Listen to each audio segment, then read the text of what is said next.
नीचे बैठ के भाई, कोई बात नहीं।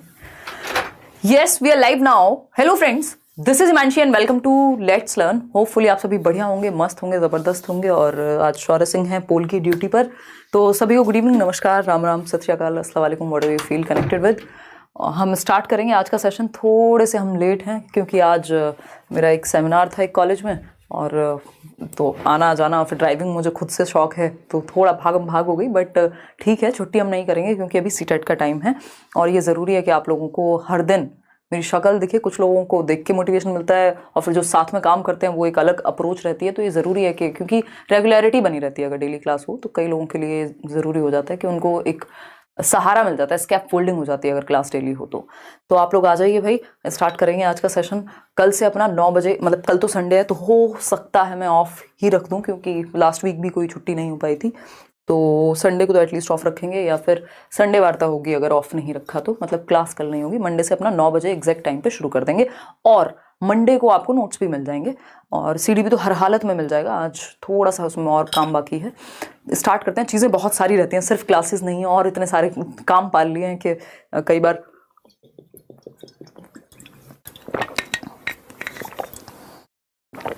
चलिए स्टार्ट करते हैं।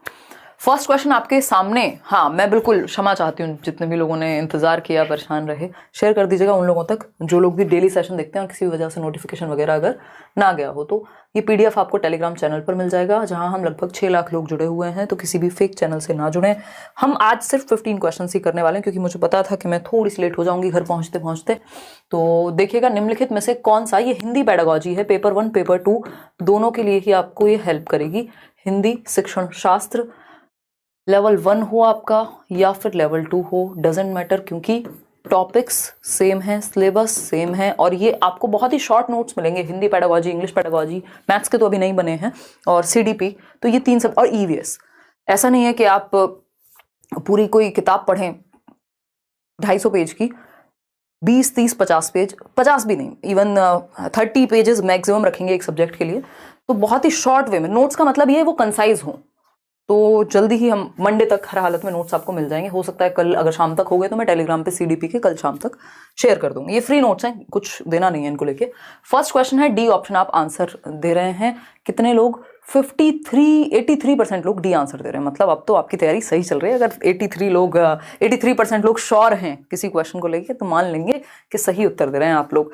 चलिए समझते हैं।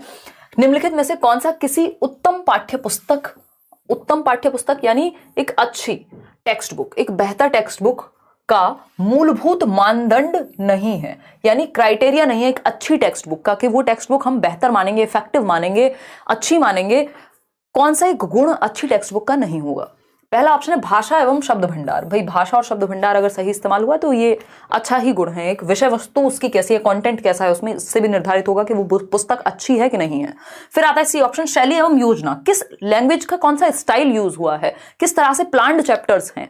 आप एनसीईआरटी देखते हैं, बहुत मनोवैज्ञानिक ढंग से लिखी जाती हैं, बहुत ही आसान भाषा में, बच्चे के दैनिक जीवन की भाषा में लिखी जाती हैं, जिससे बच्चा कनेक्ट कर पाए। और टेक्निकल शब्दों का, बहुत ही ज्यादा डेफिनेशंस का, परिभाषाओं का प्रयोग से बचा जाता है। ठीक, तो मुद्रण एवं जिल्द चढ़ाना ये कोई भी अच्छी पुस्तक की शैली नहीं है। ये क्या है भाई, आप प्रिंट कर दिया आपने और उस पर कवर चढ़ा रहे हैं एक मोटा सा सुंदर सा, अंदर क्या है उससे फर्क नहीं पड़ रहा। तो अच्छी पुस्तक का मतलब ये नहीं है जो अपने कवर से अच्छी दिखती हो, है ना। कहा जाता है ना, डोंट जज a book by its cover और front, whatever that quote और लाइन इज। मतलब हम एक किताब को उसके बाहरी रूप से जज नहीं कर सकते। तो ये कोई अच्छा गुण नहीं माना जाएगा। बाकी तीनों अच्छे गुण हैं, लेकिन हमें तो जो अच्छा गुण नहीं माना जाएगा उसी को सही मानना था। तो जो गलत है वही सही है क्योंकि पूछा ही गलत है। आगे बढ़ेंगे क्वेश्चन नंबर 2 पर। देखिएगा एक बार, आसान से सवाल। भाई Hindi pedagogy, English pedagogy easy है, स्कोरिंग है बहुत ज्यादा। अगर आपको नॉर्मल बाल विकास समझ में आता है तो आप इसको भी समझ जाएंगे, मुश्किल आपको नहीं होगी। ठीक है जी। देखिएगा, अगर हम बात करें, भाई प्रश्न क्यों लिख रहे हो? नहीं, ऐसे प्रश्न नहीं लिखते ना, लेकिन और बार बार प्रश्न लिखने में टाइम लगेगा। हिंदी इस पे टाइपिंग में टाइम लगता है। नॉर्मल कर लो, ब्लो मान लिया हमने। ठीक है। क्वेश्चन नंबर 2, एक अध्यापिका 5वीं कक्षा के अपने विद्यार्थियों को 6 वाक्यों का 6 वाक्य यानी 6 सेंटेंसेस हैं। 5वीं कक्षा के बच्चे हैं। एक छोटा अनुच्छेद, अनुच्छेद समझते हैं, पैराग्राफ, 2 बार सुनने के लिए कहती है। यानी 6 लाइन का एक, मान लीजिए जैसे ये 2 4 5 लाइन है, तो इसी तरह का एक 6 लाइन का अनुच्छेद है। ये तो क्वेश्चन है, मतलब एक पैराग्राफ है, किसी भी बारे में हो सकता है। फिर वह विद्यार्थियों को 4-4 के समूह में सुने हुए वाक्यों को अपने शब्दों में लिखने के लिए कहती है। यानी बच्चों से कहा कि 4-4 का ग्रुप बनाओ, यानी एक ग्रुप में ABCD 4 बच्चे होने चाहिए, 4-4 का ग्रुप बन गया। फिर DEF और ये सब इस तरह से ग्रुप बना दिए 4-4 बच्चों के, कि 1 से 4 रोल नंबर ये, 4 से 8 ये। मतलब बच्चे एक तो एक्टिवली सीख रहे हैं, अर्थपूर्ण अधिगम होगा, सक्रिय रूप से सीख रहे हैं। चलो ठीक है, सुने हुए वाक्यों को अपने शब्दों में लिखना है। अब इससे ये पता चल जाएगा सुना कितने अच्छे से था। तो रचनात्मक लेखन है ये, रचनात्मक लेखन है, कुछ नया लिख रहे होंगे, नया तो नहीं लिख रहे हैं यहाँ, तो रचनात्मक कहाँ है इसमें। श्रवण एवं भाषण, तो भाषण की तो यहाँ बात ही नहीं हुई, बोलने की तो बात ही नहीं हुई है। अनुच्छेद श्रुतलेख बिल्कुल सही ऑप्शन है। जितने लोग C उत्तर दे रहे हैं वो क्या कह रहे हैं, सही आंसर दे रहे हैं। ए कैसे सही हो सकता है भाई, रचनात्मक लेखन तो जब कुछ नया, कुछ अपने शब्दों में लिखना रचनात्मक नहीं हुआ, यहाँ पैराफ्रेजिंग है वो, ठीक है ना। फिर आता है वाक्य आधारित श्रुतलेख, वाक्य नहीं है ये, क्या है, अनुच्छेद श्रुतलेख है, यानी पूरे पैराग्राफ की बात हो रही है। समझ पा रहे हैं, रचनात्मक लेखन में कुछ उसका मौलिक होता तब आप रचनात्मक कहते हैं उसको, तो इसलिए आंसर जो है वो C होगा, ना कि A। आगे बढ़ेंगे, मान लिया हमने बच्चे एक्टिव हैं, लेकिन इसका मतलब ये नहीं है कि लेखन ही रचनात्मक है। क्वेश्चन नंबर 3 देखिएगा, क्वेश्चन नंबर 3 देखेंगे और आंसर करेंगे। क्या हुआ, अभी भी हिंदी में और इंग्लिश में लगे हुए हो क्या, इतना एक्सपेरिमेंट मत किया करो काम के समय। देखिए क्वेश्चन नंबर 3 की अगर हम बात करते हैं तो एक अध्यापिका को पता चलता है कि कुछ विद्यार्थी सीखते समय अनुच्छेदों की विस्तृत व्याख्या एवं वाक्य रचना को समझने में कठिनाई अनुभव कर रहे हैं। यानी जो पैसेजेस हैं, पैराग्राफ्स हैं, जब वो उसको पढ़ते हैं तो विस्तृत व्याख्या यानी उसको प्रॉपरली डिटेल एक्सप्लेनेशन में उसकी दिक्कत हो रही है उनको, और वाक्य को बनाने में उनको दिक्कत हो रही है। वह उन्हें एक समृद्ध शब्द भंडार देती है। समृद्ध शब्द भंडार यानी एक प्रॉपर एक्सटेंसिव वोकैब दी है। अब वो वोकैबलरी के फॉर्म में हो सकती है, वो डिक्शनरी के फॉर्म में हो सकती है, और कुछ युक्तियों का सुझाव देती है, कुछ टूल्स बताती है, उनका अभ्यास करवाती है। इस तरह कुछ समय पश्चात उसके विद्यार्थी भाषा सीखने संबंधी कठिनाइयों को दूर कर पाते हैं, दर नहीं कर पाते हैं, दूर कर पाते हैं। ठीक, अध्यापिका ने यह किस प्रकार का आकलन किया है, मतलब क्या किया है, कठिनाई का पता लगाया है और उसका सॉल्यूशन निकाला है। कठिनाई का पता लगा करके उपचार किया है। तो जब भी हम कठिनाई का पता लगा करके उपचार की बात करते हैं तो इसको निदानात्मक आकलन कहते हैं। बिल्कुल आंख बंद करके आप उत्तर लगा सकते हैं। ये रचनात्मक आकलन, योगात्मक आकलन, स्थानात्मक आकलन, कुछ भी लिखा हो, अगर बच्चे के गैप को आइडेंटिफाई किया है, कमियों को पहचाना है, कठिनाई को पहचान के उस पर काम किया है, तो ये निदानात्मक आकलन है। डायग्नोस्टिक असेसमेंट कहते हैं। इसमें डायग्नोस करेंगे आप, रचनात्मक के अंदर ही आता है ये एक तरह से। तो इसमें आप डायग्नोस करेंगे, पता लगाएंगे और फिर उपचारात्मक शिक्षण देते हैं, जो बाद में उन्होंने किया है। उपचारात्मक शिक्षण देते हैं यानी उपचार, रेमेडियल टीचिंग देते हैं। तो पहले निदान करते हैं, पहले पता लगाते हैं। जैसे एक डॉक्टर बीमारी का पता लगाएगा, लेबोरेटरी में टेस्ट होता है, ब्लड टेस्ट करा के आते हैं, फिर डायग्नोज होगा क्या समस्या है। उसी तरह से यहाँ पे कठिनाई किस लिए टेस्ट लिया, ताकि पता लग सके कि कहाँ समस्या है। तो इसको निदानात्मक परीक्षण या आकलन कहते हैं। आगे बढ़ेंगे, क्वेश्चन नंबर 4 देखिएगा, आसान सा सवाल एक और। क्वेश्चन नंबर 4 कहता है, किसी भाषा की परीक्षा टेस्ट का ब्लूप्रिंट तैयार करते समय निम्नलिखित में से कौन सा कार्य आवश्यक नहीं है। देखिए जल्दबाजी में नहीं पढ़ेंगे, मतलब अगर आपने प्रैक्टिस बहुत अच्छी की होगी तो आप जल्दी भी पढ़ेंगे तो भी आपका आंसर गलत नहीं होगा, लेकिन अभी प्रैक्टिस करना बहुत जरूरी है। पूछा है जब आप ब्लूप्रिंट बना रहे हैं, ब्लूप्रिंट आप समझ रहे हैं कौन सा चैप्टर कितना कैसे कराएंगे, है ना। कुछ चैप्टर्स की यूनिट कब कब कैसे कैसे होगा, यूनिट में डिवाइड कर दिया, कुछ चैप्टर्स होते हैं एक यूनिट में, और आप ब्लूप्रिंट बना रहे हैं कि कैसे आप पढ़ाने वाले हैं। लगभग 19,000 लोग हम लोग जुड़े हुए हैं, 19,000 से ज्यादा ही, और सिर्फ 6,900 लोगों ने लाइक किया। मान लिया आज हम लेट हो गए, बट आप भी तो कुछ समझेंगे या नहीं। 20,000 लोग हम लोग जुड़े हुए हैं, आप भी तो ये समझेंगे कि कितनी दूर से आज भाग भाग के सेमिनार से लेके और क्लास की छुट्टी बिल्कुल नहीं हुई है। इसका मतलब पूरी मेहनत की जा रही है आपके साथ। ठीक, देखिए किसी भाषा की परीक्षा टेस्ट का ब्लूप्रिंट, के टेस्ट में कितने जो क्वेश्चंस हैं वो मुश्किल होंगे, कितने आसान होंगे, कैसे होंगे, वो यूनिट प्लान की मैं बात कर रही थी, यहाँ ब्लूप्रिंट लिखा है। तो कौन सी एक बात सही नहीं है, आवश्यक नहीं है जब आप ब्लूप्रिंट बना रहे हैं, एक तरह से खाका तैयार कर रहे हैं कि इतने % क्वेश्चंस इजी होंगे, इतने % क्वेश्चंस जो हैं वो मॉडरेट होंगे, इतने % इजी होंगे। ठीक, तो आप क्या कर रहे हैं, ब्लूप्रिंट बना रहे हैं। तो शिक्षण उद्देश्यों को महत्व देना, भाई पढ़ाने के उद्देश्य क्या है, टीचिंग क्यों कर रहे हैं हम, इसको जांच पाएं, ऑब्जेक्टिव्स का पता लगा पाएं, बिल्कुल सही बात है। प्रश्नों के विविध रूपों को महत्व देना, अलग अलग प्रकार के डाइवर्सिफाइड क्वेश्चंस हो ताकि बच्चे के सोच बाहर आ सके, पता लग सके कैसे सीखा है। कठिनाई के स्तर को महत्व देना कि इजी होगा, डिफिकल्ट होगा, क्या होगा, बात तो ठीक है। लेखन की विविध शैलियों को महत्व देना ये यहां महत्वपूर्ण नहीं है, जो कि डी ऑप्शन है। कठिनाई के स्तर को बिल्कुल महत्व देंगे, क्यों नहीं देंगे। एसके जसमुद्दीन कह रहे हैं फ्रॉम वेस्ट बंगाल, दीदी इंग्लिश पेडागोजी नहीं कराओगे क्या, और अदर सब्जेक्ट्स ईवीएस मैथ सब अब पेडागोजी करा दीजिए, देने से बहुत ही अच्छा होता है, इट्स रिक्वेस्टेड दी। बिल्कुल करवाएंगे, बहुत अच्छा लगा आपने ये बात कही जसमुद्दीन, बिल्कुल कराएंगे। Hindi English pedagogy, EVS pedagogy, maths pedagogy सब कराएंगे, डोंट वरी। और वो आपको बिल्कुल मैं मानती हूँ, देश भर में आप लोग उन नोट्स से या उन वीडियोस से तैयारी करते हैं और एग्जाम निकालते हैं, क्योंकि सब जगह पेडागोजी कॉमन है, तो WTET में भी आपको हेल्प करेगा। मान लिया मैंने वेस्ट बंगाल टेट में। देखिएगा इसका आंसर आप लोग सी क्यों दे रहे हैं, मैं ये नहीं समझ पा रही हूँ। चलिए समझते हैं। टेस्ट का ब्लूप्रिंट तैयार किया कि यानी टेस्ट बनेगा कैसे, तो उसमें ये देखेंगे जो पढ़ाया गया था उसका ऑब्जेक्टिव अचीव हो पाया या नहीं, वो उद्देश्य अचीव हो पाए कि नहीं। मान लीजिए आपको हिंदी पेडागोजी का, मान लीजिए हम पढ़ रहे हैं डेवलपमेंट, विकास, तो उद्देश्य क्या है कि आपको विकास समझ में आ जाए। अब उस विकास का अगर मुझे आकलन करना होगा तो उस टेस्ट में मैं क्वेश्चंस इस तरह के डालूंगी ना कि विकास समझ में आया कि नहीं, ये उद्देश्य पूरा हुआ कि नहीं। सही बात है, ऐसा ब्लूप्रिंट बनाया जाएगा। विविध रूपों को महत्व देना, यानी शॉर्ट भी है, शॉर्ट आंसर टाइप भी है, लॉन्ग आंसर टाइप भी है, लघु उत्तरीय प्रश्न भी है, अति लघु उत्तरीय प्रश्न भी है, दीर्घ भी है। ठीक है बात। क्वेश्चन के स्तर को महत्व देना, कितने % डिफिकल्टी लेवल, मॉडरेट रहेगा, इजी रहेगा या डिफिकल्ट रहेगा। ऐसा तो नहीं सारे पेपर में मुश्किल तो क्वेश्चन आते नहीं है। कई लोग क्या कहते हैं आसान क्वेश्चन, अरे आप तो आसान क्वेश्चन करा रहे हो, जबकि ज्यादातर क्वेश्चन आसान है या मॉडरेट है ना। मुश्किल क्वेश्चन की संख्या कम होती है। करा देंगे all subject marathon Shalini, Monday से मोस्ट प्रोबेबली शुरू हो जाएंगे।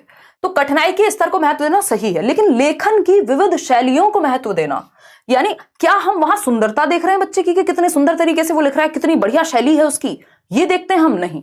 तो ये कोई उद्देश्य नहीं है, ये आवश्यक कार्य नहीं है कि शैलियां कैसी हैं, कौन कितने सुंदर शब्द प्रयोग कर रहा है, कितनी अच्छी राइटिंग है, नहीं।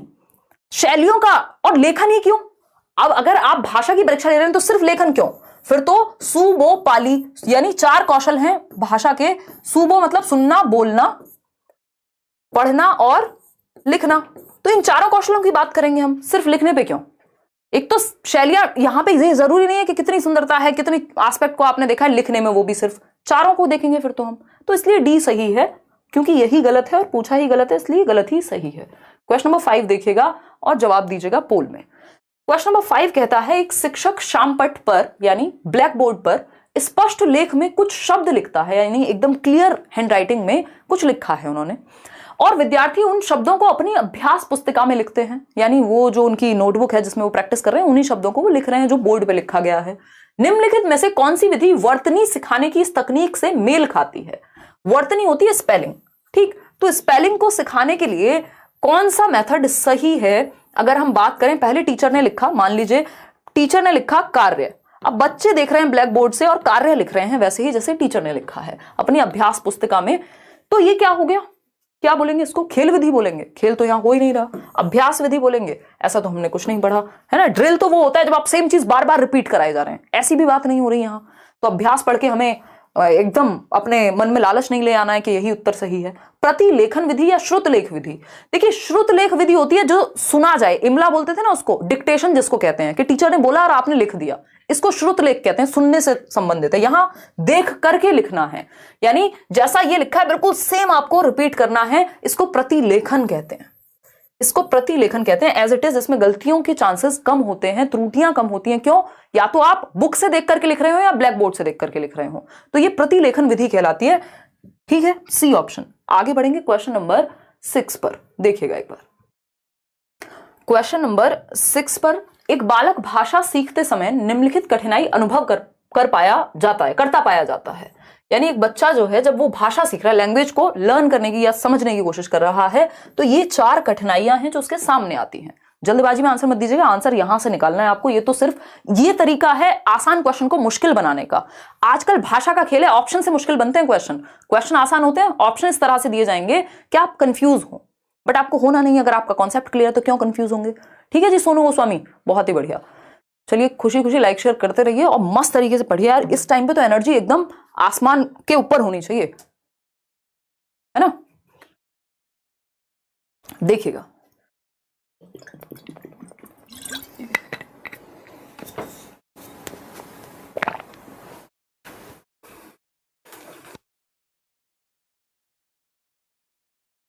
हमने बात की थी पानी पीते हुए माइक ऑफ करने की, अभी याद आया। क है ऑप्शन नंबर 1 है नाम तथा अक्षरों की ध्वनि को सीखने में कठिनाई। यानी बच्चे को नाम याद रखने में और ध्वनि को, यानी पेन को वो पिन बोल पा रहा है या उसको ध्वनि और नाम याद नहीं रखा जा रहा लेटर्स का, या जो भी वो सीख रहा है। ऊंचे स्वर में पढ़ते समय गलतियां करना, यानी जब हम उसको जोर से पढ़ने को कहते हैं तो वो गलतियां करता है बहुत ज्यादा। धीरे धीरे पढ़ें तो मे भी सही पढ़े। शब्दों और वाक्यों को पढ़ते समय दृष्टि बाधा, यानी रिवर्सल हो रहा होगा लेटर्स का, आगे पीछे कुछ कर रहा होगा, देखने में समस्या हो रही है, देख के समझने में समस्या हो रही है। फिर आता है डी ऑप्शन, लेखन कार्य को पूरा करने में अधिक समय लगाना। अब जिसको पढ़ने में समस्या हो रही है उसको लिखने में भी समस्या होगी। बताइए जरा बच्चे को समस्या है कहां, ये आप बताएंगे सरकार।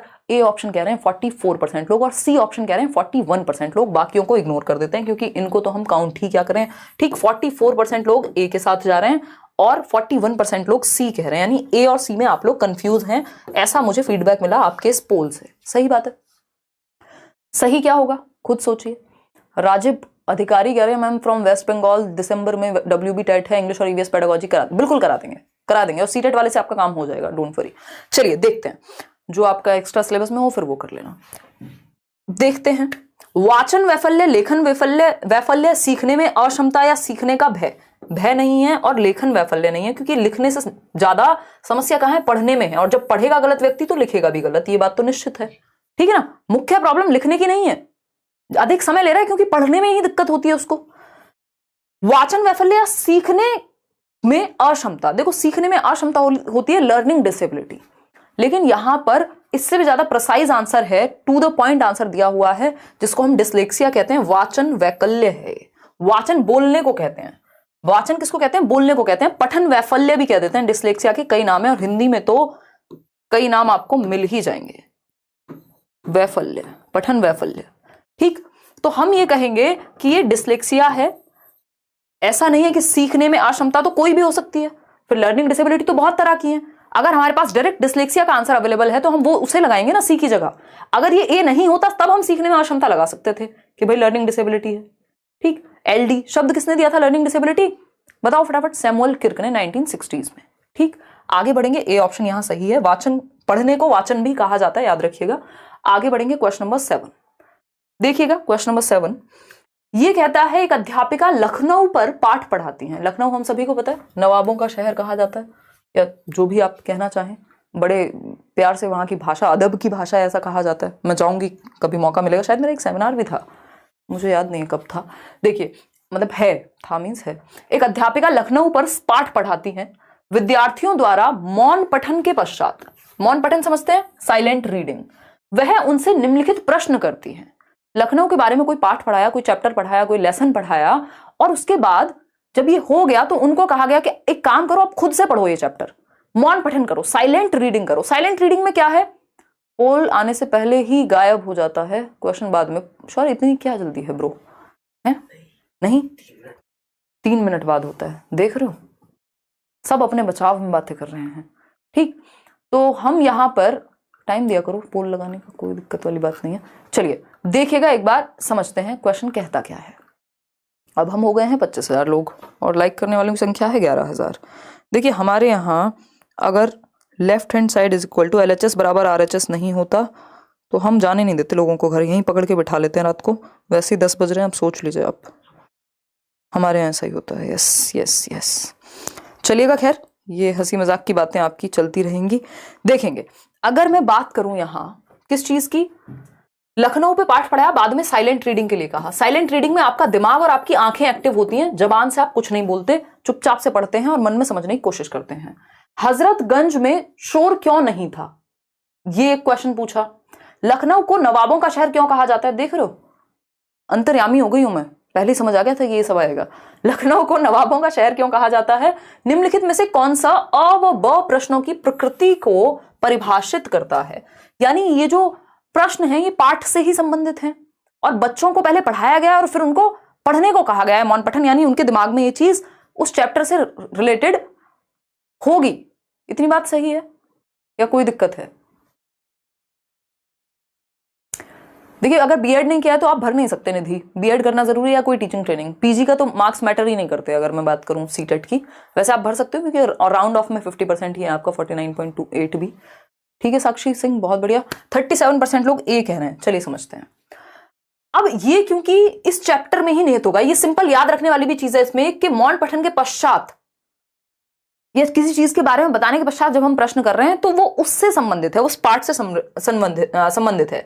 पुनरावृत्त्यात्मक प्रश्न नहीं कहेंगे क्योंकि ये प्रश्न पहले कराया नहीं है। कालांतरित और सिर्फ प्रश्न कराने के बाद होता, पढ़ाने के बाद होता तो फिर भी कह सकते थे कि भाई ठीक है। कालांतरित प्रश्न, परिचयात्मक प्रश्न, परिचय की बात कर रहे हैं, ये बोध की बात कर रहे हैं, नहीं। ये सिंपल, अगर हम देखेंगे इसके चारों ऑप्शन आपको सही लगेंगे, लेकिन ये एक फैक्चुअल क्वेश्चन है जिसको आपको दिमाग में रखना है कि मौन पठन के पश्चात जो क्वेश्चंस पूछे जाते हैं हम उनको कालांतरित प्रश्न कहते हैं, कि इस काल में जो भी आपने पढ़ा था उस चैप्टर में उससे संबंधित है ना। ये सिर्फ रिवीजन के लिए नहीं है, रिकैप्चुलेशन वाले नहीं है। क्वेश्चन नंबर 8 देखिएगा। क्वेश्चन नंबर 8 है, ये कहता है निम्नलिखित में से कौन सा मौन पाठ का लाभ नहीं है। मौन पाठ समझते हैं आप, साइलेंट रीडिंग। अभी हमने बात की थी आपकी आंखें यानी आपकी आईज और आपका मस्तिष्क, आंखें और मस्तिष्क यानी ब्रेन आपका और आपकी आंखें ये एक्टिव होती हैं और आप बेहतर तरीके से मन में कॉम्प्रिहेंड कर पाते हैं। इसी को मौन पठन यानी साइलेंट रीडिंग कहते हैं। जब बाहर आवाज नहीं आती, आप मन में समझ रहे होते हैं पढ़ के, जैसे आप ट्रेन में जा रहे हैं कोई बुक पढ़ रहे हैं, साइलेंट रीडिंग है। एक होता है लाउड रीडिंग, जब बच्चा, एक होता है ना एक बच्चे को खड़ा किया, वो पढ़ रहा है जोर जोर से पूरी क्लास में, उसको लाउड रीडिंग कहते हैं। जब आप क्या सस्वर पठन कहते हैं उसको, पूरे स्वर लगा करके पढ़ने की कोशिश है। लेकिन दूसरा होता है साइलेंट रीडिंग। तो जो आपका लाउड रीडिंग है, जो सस्वर पठन है, उसमें बच्चे का उच्चारण बेहतर होता है क्योंकि वो बोलता है। जब बोलेगा तो सुनेगा भी, और कोई अगर टीचर है तो वो करेक्ट भी करेंगे जहां जरूरत होगी। लेकिन मौन पठन में ऐसा नहीं होता। तो इसका लाभ क्या नहीं है? यह विद्यार्थियों की झिझक और संकोच दूर करता है। यह गलत है, क्योंकि जब बच्चे ने मन में पढ़ लिया, सही पढ़ा के गलत पढ़ा किसे पता लग रहा है? तो संकोच कहां से दूर हुआ? संकोच तो जब बच्चा क्लास में खड़ा होता और पढ़ता सबके सामने तब दूर होता, झिझक तो तब दूर होती, उच्चारण तो तब अच्छा होता। ठीक, यह विद्यार्थियों की ऊर्जा बचाता है। हाँ, ये बात बिल्कुल है कि आपकी एनर्जी बच जाएगी, क्योंकि अभी जैसे मैं 1 घंटे, 1.5 घंटे, 3 घंटे जब क्लासेस होती हैं, तो जब इतना चिल्ला के, क्योंकि बिना बोले तेज एनर्जी नहीं आती। अब मैं धीरे धीरे बोलूंगी, अच्छा आज हम एक क्वेश्चन करेंगे, ऑप्शन ए है बच्चों, है ना। ये वो वाले बिल्कुल ओल्ड स्कूल टीचिंग वाली फीलिंग दे रहा है, ये ट्रेडिशनल टीचिंग है। आज के समय में एनर्जी चाहिए हमको, तो वो अपने आप ही ऊर्जा बहुत खर्च होती है लेकिन इसमें। और पानी तो इतना मन करता है कि पूरा पानी पी जाओ दुनिया का, है ना। मछली पी गई सारा पानी, लीव इट। विद्यार्थी समझ एवं चिंतन से अर्थ ग्रहण करते हैं, यानी जब आप खुद से बाहर नहीं बोल रहे होते हैं तो कई बार क्या होता है, जब बच्चा खड़े होकर लाउड रीडिंग कर रहा होता है तो उसको मीनिंग पता हो ना पता हो, उसके सामने शब्द आ रहा है और वो पढ़ते जा रहा है। लेकिन जब आप मौन पठन करते हैं तो आप समझते हैं चीजों को और चिंतन भी कर पाते हैं, अर्थ ग्रहण कर पाते हैं। ये बात भी सही है, मौन पठन का फायदा है, ये भी लाभ है। यह विद्यार्थियों में स्वतः अध्ययन की प्रवृत्ति विकसित करता है, यानी वो खुद से स्व पठन, सेल्फ रीडिंग जो है उनकी, या सेल्फ स्टडी जो है वो बढ़ेगी, क्योंकि बच्चों को मन में पढ़ने की आदत होगी, अपने साथ बैठ के सीखने की आदत हो गई। ठीक, लेकिन ए ऑप्शन गलत है, इसीलिए सही है कि ये कोई लाभ नहीं है। झिझक और संकोच दूर नहीं हो पाएगा। क्यों? क्योंकि वो मन में पढ़ रहा है। तो किसी को क्या पता, झिझक तो जब दूर होगी ना, जब आप, मान लीजिए आपको स्टेज फियर है या आपको लोगों के सामने बोलने में शर्म आती है, तो 4 बार बेइज्जती करानी पड़ेगी ना खड़े होके, मतलब जरूरी नहीं है हो, लेकिन झिझक तो तभी खुलेगी ना जब आप उस काम को करोगे। तो ये तो मौन पठन में संभव नहीं है। तो ए ऑप्शन सही है, क्योंकि यही गलत है और पूछा ही गलत है। क्वेश्चन नंबर 9 देखिएगा। इस बार क्वेश्चंस अच्छे हैं क्योंकि इन्होंने क्या किया है, अब मान लो ये 5 ऑप्शन दे दिए, इनको समझते हुए, इन 5 के 5 को समझ के यहां से आंसर करना है आपको। 6 हैं बल्कि। बताइएगा, फटाफट से पढ़िए और इसका जवाब दीजिए, फिर मैं पढ़ूंगी आपके बाद। पहले आप पोल में जवाब दीजिए इसको पढ़ के। आपके पास हैं कुछ 30 सेकेंड। दीपक शर्मा, बताइएगा। इतने में पानी पीती हूँ माइक ऑफ करके, नहीं तो कई लोगों को हार्ट अटैक आ जाएगा, इतनी तेज आवाज आती है। आप प्राइमरी स्कूल 1 किलोमीटर और 3 किलोमीटर आपका एलिमेंट्री, यही पढ़ते आए हैं हम लोग। क्या समस्या आ गई? हाँ सही तो है शोभित, 1 किलोमीटर प्राइमरी स्कूल और 3 किलोमीटर एलिमेंट्री, 6 to 8 वाला।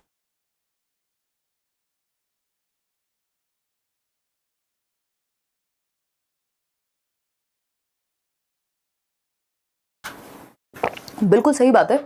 और ये घर से स्कूल की दूरी बता रही हूं मैं। चलिए आते हैं, आरटीई कहता है ऐसा। अंग्रेजी भाषा के शिक्षण, अब देख रहे हो हिंदी पेडागोजी में अंग्रेजी भाषा पूछ रहा है। अंग्रेजी भाषा के शिक्षण विधि के संबंध में निम्नलिखित कथन पढ़िए, यानी इंग्लिश को पढ़ाते हुए कुछ कथन है उनको पढ़ना है। इसमें सब गोल हो गए, है ना, सबके ऊपर से चला गया, टप्पा खा के निकल गया बॉल की तरह, है ना। ये बाउंसर था, चलो कोई बात नहीं, इंडिया हारी, आप नहीं हारेंगे पेपर में। देखिए, यह शिक्षण पद्धति सर्वप्रथम जर्मनी में प्रारंभ की गई थी, यानी कहां से शुरू हुआ ये मेथड? जर्मनी से। अंग्रेजी भाषा सिखाने के लिए पूरे यूरोप में पूरे यूरोप में यह व्यापक रूप में अपनाई गई है। सही बात है। शिक्षण की इकाई शब्द है न कि वाक्य, यानी वर्ड है, डायरेक्ट सेंटेंस नहीं है, वर्ड को हम समझ रहे हैं। विषय सामग्री मानक प्रारूप में विभाजित की जाती है, यानी स्टैंडर्ड फॉर्म में क्या करते हैं, उसको डिवाइड कर लेते हैं। कैसे पढ़ेंगे? यह औपचारिक से क्रियात्मक चरणों की ओर जाती है, यानी फॉर्मल से एक्टिविटी। वाक्य रचना व्याख्या करने में वाक्य रचना का सर्वोत्तम उपयोग करती है, यानी कि वाक्य रचना व्याख्या करने में वाक्य रचना का सर्वोत्तम उपयोग करती है। एक्सप्लेन करेंगे कैसे सेंटेंस है, क्या उसका मतलब है, समझेंगे, ट्रांसलेट करेंगे। निम्नलिखित में से कौन सी इन विशेषताओं को दर्शाती है? दृश्य श्रव्य विधि है, ये द्विभाषीय विधि है, स्थानापन्न विधि है, या व्याकरण सम्मत अनुवाद विधि है। देखिए, शब्द की बात हो रही है, विभाजन की बात हो रही है, औपचारिक यानी फॉर्मल रूल से फिर हम क्रिएटिविटी पे, उस पे एक्टिविटी पे जा रहे हैं। व्याख्या से किधर जा रहे हैं? वाक्य रचना की बात हो रही है, वाक्य की बात हो रही है, मतलब कहीं ना कहीं व्याकरण की बात हो रही होगी। ये हमें इससे डिड्यूस करना पड़ेगा, है ना, कहीं लिखा नहीं है इसमें, खुद ही पता लगाना पड़ेगा। ठीक, तो ये व्याकरण सम्मत अनुवाद विधि है, जिसको हम ग्रामर ट्रांसलेशन मेथड कह देते हैं। दूसरी भाषाओं को समझने के लिए जब आप एक लैंग्वेज से दूसरी लैंग्वेज ट्रांसलेट कर करके पढ़ते हैं, जब इंग्लिश भी हम हिंदी में पढ़ रहे हैं, उसको हम व्याकरण अनुवाद विधि कहते हैं। आगे बढ़ेंगे, क्वेश्चन नंबर 10 देखिएगा, जवाब दीजिएगा। क्वेश्चन नंबर 10 क्या कहता है? 5 सवाल और हैं, 15 क्वेश्चन ही करने वाले हैं आज हम। निम्नलिखित कथन पढ़कर सही विकल्प का चयन करें। अभी आपका असर्शन और स्टेटमेंट, मतलब स्टेटमेंट और रीजन यहां भी दे दिया इन्होंने। कथन और तर्क दिया है, कथन को अ कहा है, तर्क को बी कहा है। मूल्यांकन का उपकौशल उपागम जो किन बिंदुओं में मदद की जरूरत है, यह भांपने की अध्यापक की सहज बुद्धि को परिलक्षित करता है। यानी ये उपकौशल है, आपकी सब स्किल है इवैल्यूएशन की, कि बच्चों को कठिनाई कहां हो रही है, यानी एक तरह से आप डायग्नोज कर रहे हैं। बात तो सही लग रही है, सुंदर लग रही है ना? चक्कर तो नहीं आ रही है बड़ा सा क्वेश्चन देख के? ठीक, फिर अगर हम बात करते हैं किस चीज की, नहीं साइंस की तो नहीं होगी भाई class. I am from Lucknow ma'am, आपसे पढ़कर मोटिवेशन बनी रहती है। Thank you ma'am for your efforts. बहुत बढ़िया कृति मिश्रा, अच्छा लगा। लेखन और श्रवण की परीक्षा को कई उपकौशलों में बांटा जा सकता है, एकीकृत भाषा परीक्षाओं द्वारा पूरा किया जा सकता है। यानी जो लेखन और श्रवण की परीक्षा है, यानी ओरल और रिटन जो एग्जाम है, उसको हम कई स्किल्स में बांट करके डिफरेंट तरीके से ले सकते हैं, और एकीकृत भाषा परीक्षाओं द्वारा पूरा किया जा सकता है, यानी इंटीग्रेट कर सकते हैं लैंग्वेज को दूसरे से। दोनों ही बातें कुछ नेगेटिव नहीं कह रही हैं, है ना। वैसे भी आप लोगों का तो फंडा है ना, कि जब इसमें कुछ समझ ना आए तो ए और बी दोनों सही हैं, ये कह दो। बट इसमें ये बात जो है, ये भी सही थी, तो शुरुआत में ही सही थी कि डायग्नोज कर लेंगे प्रॉब्लम एंड ऑल। बट जो बात यहां चल रही थी वो यहां नहीं हो रही, यहां कुछ और चल रहा है, वहां कुछ और चल रहा है। वहां मूल्यांकन के उपकौशल की बात हो रही है, यहां एकीकृत भाषा की बात हो रही है, कौशलों की बात हो रही है नॉर्मली। तो ए और बी दोनों सही है, लेकिन एक्सप्लेनेशन सही नहीं है। कहीं है ऐसा ऑप्शन? दोनों ए और बी सही है, लेकिन बी जो है या ब जो है वो अ की सही व्याख्या नहीं करता। ठीक है ना, सी ऑप्शन। आगे बढ़ेंगे, क्वेश्चन नंबर 11 देखेंगे एक बार। एक अध्यापक किसी पाठ्य सामग्री का आधा भाग स्वयं ऊंचे स्वर में पढ़कर अपने विद्यार्थियों से कहता है या कहती है कि वे उस पाठ के अंत को अपने अनुसार पूर्ण करें। यानी एक टीचर ने आधा भाग पढ़ा, एक चैप्टर का हाफ पढ़ा, उसको लाउड रीडिंग की, और विद्यार्थियों से कहा कि इसका जो अंत है, अब जो ये स्टोरी का अंत है, अपने अनुसार पूर्ण करें। मतलब आधी स्टोरी सुनाई और उसके बाद कहा कि खुद से लिखो या कहीं पे बताओ मुझे कि इस स्टोरी का एंड कैसे हो सकता था। ये ऐसा है जैसे आपने कोई मूवी देखी हो और हाफ मूवी बंद कर दें आप, आधे घंटे 1.5 घंटे चला करके, 2 घंटे चला करके, और कहीं अब एंड बचाए आधे घंटे का, 2.5 घंटे की मूवी है, इसका एंड खुद सोचो क्या हुआ होगा अंत में। वो कौन सी मूवी है? कोई तो मूवी है ना, अंधाधुंध। तो उसको लेकर के लोग अभी तक समझते रहते हैं कि इसका अंत आखिर हुआ क्या था। अब वो नेक्स्ट पार्ट में पता लगेगा। तो जो भी लोग अपने मन से अंत क्रिएट कर रहे हैं, जो भी बच्चे यहाँ कहानी का अंत, जो एंड ऑफ स्टोरी है, खुद से सोचेंगे, तो उनकी कल्पना शक्ति मजबूत होगी, इमेजिनेशन अच्छी होगी, थिंकिंग पावर अच्छी होगी, वो अपने दिमाग पे जोर डालेंगे। ऐसा हम कई बार कराते हैं, ये क्रिएटिविटी इससे डेवलप होती है बच्चे की। ये बात सही है। इस गतिविधि को किस प्रकार की गतिविधि माना जाएगा? अनुभव आधारित गतिविधि, यानी बच्चे अपने एक्सपीरियंस के आधार पर कल्पना कर पाएंगे स्टोरी को। बिल्कुल सही बात है। समूह कार्य, ग्रुप की तो यहाँ सच कोई बात नहीं हो रही कि ग्रुप में ही करें, ऐसा तो नहीं कहा। सब हर बच्चे का अपना एक अलग अंत हो सकता है। लेखन गतिविधि, जिसका जिसमें इंटरेस्ट होगा, किसी को भूतिया चीजों में इंटरेस्ट होगा हमारे शौर्य की तरह, तो वो भूतिया अंत कर देगा कहानी का। किसी को भगवान में इंटरेस्ट ज्यादा होगा, वो भगवान से जोड़ देगा कि लास्ट में भगवान आ गए थे, बचा लिया उसको, है ना। कुछ और होगा, किसी को जिसमें इंटरेस्ट होगा, लोग अलग अलग तरह के बच्चे कल्पना करेंगे। लेखन गतिविधि यानी राइटिंग एक्टिविटी है ये, सिर्फ इसमें सिर्फ राइटिंग नहीं है, इसमें इमेजिनेशन भी है। अंतर्बोध आधारित गतिविधि है, ये है अनुभव आधारित। बच्चा अपने अनुभव से या अपने अनुभव के आधार पे यहां स्टोरी क्रिएट करेगा। A option is the right answer. आगे बढ़ेंगे क्वेश्चन नंबर 12 पर। क्वेश्चन नंबर 12 देखिएगा, ये कहता है निम्नलिखित पद्धतियों में से कौन सी पद्धति विद्यार्थियों में शब्द भंडार विकसित करने की सर्वोत्तम युक्ति है। हर बार रिपीट होता है, एमएफ कहेंगे इसको मोस्ट फेवरेट क्वेश्चन। हर बार रिपीट होता है कि शब्द भंडार विकसित करने के लिए यानी वोकैब डेवलप करानी है, बच्चों को बहुत सारे शब्द आते हैं, वोकैबलरी उनकी बढ़ जाए, इसके लिए क्या करें। एक तो तरीका होता है डिक्शनरी का, दूसरा होता है संदर्भ में पढ़ा दें। चलिए देखते हैं। समानार्थी एवं विपरीतार्थी शब्दों को याद कराना, यानी सिनोनिम और एंटोनिम की बात करें हम। चलो ठीक है। दिए गए संदर्भ में नए शब्दों के अर्थ का अनुमान लगाना, यानी जब आप एक स्टोरी, एक नॉवल पढ़ रहे हैं, मान लीजिए सारे वर्ड्स का मीनिंग आपको पहले से पता हो, कोई मूवी भी देख रहे हैं तो सारे वर्ड्स, मान लीजिए इंग्लिश में देख रहे हैं, सारे वर्ड्स का मीनिंग पता होगा, फिर तो आप ईश्वर की कैटेगरी में आ जाएंगे या बहुत बड़े ज्ञाता हो जाएंगे उस भाषा के। तो सारे वर्ड हमें पता नहीं होते, लेकिन हम क्या करते हैं, कहानी के अनुसार संदर्भ में, जिस संदर्भ में बात कही जा रही है, जिस कॉन्टेक्स्ट में बात कही जा रही है, उससे अनुमान लगा लेते हैं। इससे क्या होगा, आपको नए नए वर्ड्स का मीनिंग पता लगता रहेगा। प्रत्येक नए शब्द का अर्थ शब्दकोश में देखना, ये थोड़ा मुश्किल हो जाता है कि अगर आप हर शब्द शब्दकोश में ही देखते रहेंगे तो वो रट्टे हो जाएंगे, और रट्टे का मतलब है रोट लर्निंग, उतना याद नहीं रह पाएगा। आप खुद से अगर बच्चों में आदत डालना चाह रहे हैं कि वो अर्थ तक पहुंचे, तब आप वो क्या इसका डिक्शनरी का इस्तेमाल कर सकते हैं, लेकिन हर शब्द के लिए डिक्शनरी नहीं देखी जाती, जहां कठिनाई हो वहां देखी जाती है। सभी नए शब्दों का वाक्यों में प्रयोग करना, यह भी जरूरी नहीं है। दिए गए संदर्भ में शब्दों का अनुमान लगाना जो नए शब्द हैं, क्योंकि कुछ शब्द तो ऐसे होंगे जो पहले से आता होगा बच्चे को। तो बी ऑप्शन मच बेटर है डी से, बाकी तो कोई और हो ही नहीं सकता था। सेकंड लास्ट क्वेश्चन है ये, मतलब 13 है, अभी 14 15 है। बहुभाषिता का प्रयोग यानी मल्टीलिंगुअलिज्म को जो हम यूज करने की बात कर रहे हैं, एक संसाधन के रूप में करना चाहिए, एक रिसोर्स के रूप में। ये इंग्लिश में भी ऐसे आता है, मल्टीलिंगुअलिज्म इज अ रिसोर्स। क्या है बताइए। शिखा कह रही है सुपर चैट नहीं हो रहा। शिखा आप तो ऐसे ही पूछ लो, आपका क्वेश्चन तो ऐसे ही दिख गया मुझे, है ना। मैम कल नहीं दिखाया था, आज दिखा दीजिए पोल वाली मैडम को। आज पोल वाली मैडम नहीं आई है, वो हमारे साथ गई थी, वो थक गई। उन्होंने वीडियो बनाई, 1-1.5 घंटे की हमारी वहां पे सेशन था, और फिर वो थक गई बहुत ज्यादा, वो अपने घर चली गई हैं। लेकिन हम हैं, हमारे अंदर इतनी एनर्जी, हम थकते नहीं है कभी, ठीक। और फिर ट्रैवल करने में टाइम लगा। आज पोल वाले भैया हैं, देखना है तो बताइए, ठीक है मोहम्मद फिरदौस। खैर ये सब बातें चलती रहेंगी। पोल वाले भैया आओगे क्या? पोल वाले भैया थोड़े शर्मीले हैं, सीधा व्लॉग में आते हैं, अपने चैनल पे आते हैं, कहते हैं हम आपके चैनल पे नहीं आएंगे, पैसा नहीं देते हैं आप, स्पॉन्सरशिप बड़ी लेते हैं। देखिएगा, अगर हम बात करें बहुभाषिता की, यानी एक क्लास में कई सारी भाषाएं बोलने वाले बच्चे होंगे, एक क्लास में कई सारी भाषाओं का प्रयोग हो सकता है, बात तो सही है। बच्चे बहुत सी भाषाएं सीख सकें, यानी कई सारी भाषाएं सीख जाएं, इसलिए संसाधन के रूप में करना चाहिए, हो सकता है भाई। शिक्षक बहुत सी भाषाएं सीख सकें, शिक्षक को सिखाना मुख्य उद्देश्य नहीं है। सीख रहे हैं बड़ी अच्छी बात है, लेकिन मुख्य उद्देश्य शिक्षक को सिखाना नहीं है। प्रत्येक बच्चे को सुरक्षा एवं स्वीकृति का एहसास हो, ये बात ज्यादा बेहतर है, क्योंकि जब आप बहुभाषा का प्रयोग होने देंगे, मल्टीपल लैंग्वेजेस का प्रयोग क्लासरूम में होने देंगे, तो बच्चे को एक्सेप्टेंस मिलेगी। मान लीजिए कोई बच्चा भोजपुरी बोलता है और आप बोलने दे रहे हैं, क्लास में कई सारी भाषाएं बोली जाती हैं, आप इस बात को नॉर्मली ले रहे हैं, तो उसको अपने ऊपर शेम महसूस नहीं होगी कि स्कूल में तो बच्चे अंग्रेजी बोलते हैं या शुद्ध हिंदी बोलते हैं, मैं अपने जो बोली है या जो भी मेरा देशज प्रभाव है या जो भी क्षेत्रीय प्रभाव है उसको नहीं हटा पा रहा हूं। उसको एक्सेप्टेंस फील करानी, बच्चे को सिक्योर फील कराना है। इसीलिए बहुभाषिता को हम रिसोर्स मान सकते हैं। बहुत सी भाषाओं से वर्जित होते हैं, क्यों भाई? मल्टीपल लैंग्वेजेस होनी चाहिए, वर्जित क्यों होंगे?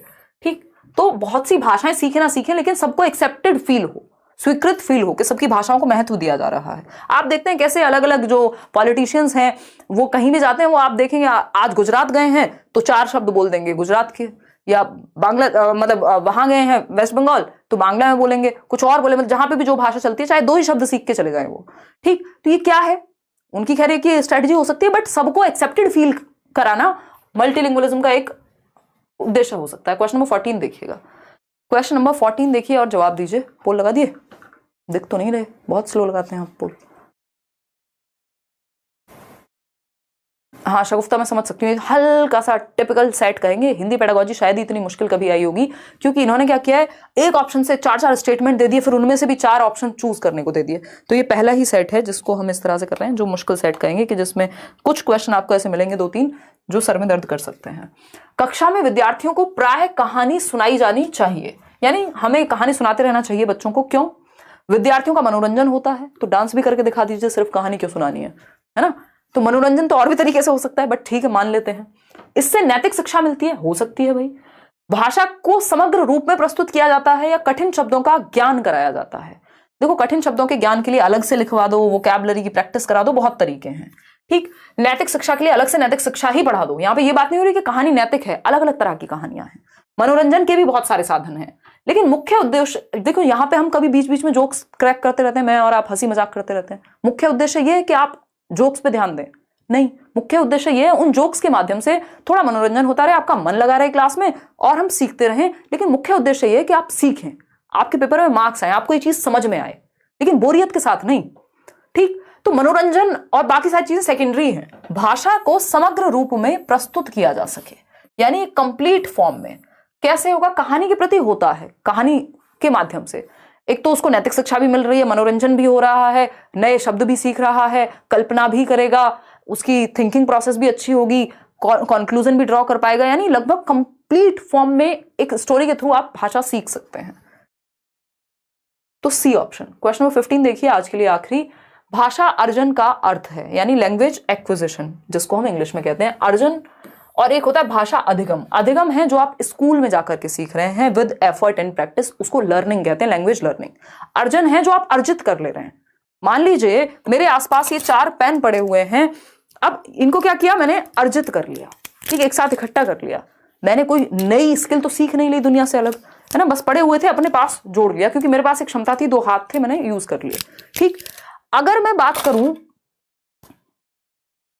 लैंग्वेज लर्निंग की, ये पेन बना कैसे, मैं उसकी टेक्निकलिटी में जाऊं, इस कलर को क्या कहते हैं, यही कलर क्यों कहते हैं, तब वो अधिगम होगा। जब मैं एफर्ट और प्रैक्टिस की बात करूं, जब मैं स्वाभाविक रूप से बहुत ज्यादा एफर्ट और प्रैक्टिस के बिना, बहुत ज्यादा प्रयास करे बिना भाषा को सीख लूं, तो इसको अर्जन कहते हैं।